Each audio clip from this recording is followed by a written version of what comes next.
গাজায় ইসরায়েলি বর্বর ও নৃশংস হামলা এবং ভারতে মুসলিম হত্যার প্রতিবাদে বিজয়নগর উপজেলার রসুলপুর পশ্চিমপাড়া থেকে রামপুর পর্যন্ত বিক্ষোভ মিছিল এবং প্রতিবাদ সমাবেশ অনুষ্ঠিত হয়েছে।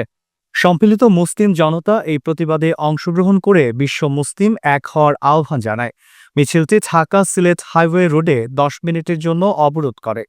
বিক্ষুব্ধ জনতা তাদের ক্ষোভ প্রকাশ করে এবং বিশ্ববাসীকে বিষয়টি গুরুত্ব জানান।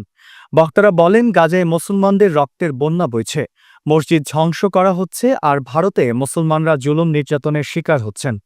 মুসলিম উম্মার বিরুদ্ধে এত বড় ষড়যন্ত্র চললেও বিশ্ব শক্তিগুলো নীরব দর্শকের ভূমিকা পালন করছে, যা আমাদের চরমভাবে ব্যথিত ও বিক্ষুব্ধ করছে। তারা ইসরায়েলি হত্যাকাণ্ড বন্ধে জরুরি পদক্ষেপ নেয়ার জোর দাবি জানান। বক্তারা বিশ্ব নেতাদের প্রতি আহ্বান জানান গাজায় ইসরায়েলি হামলা ও ভারতে মুসলিম হত্যার অবসান ঘটানোর জন্য।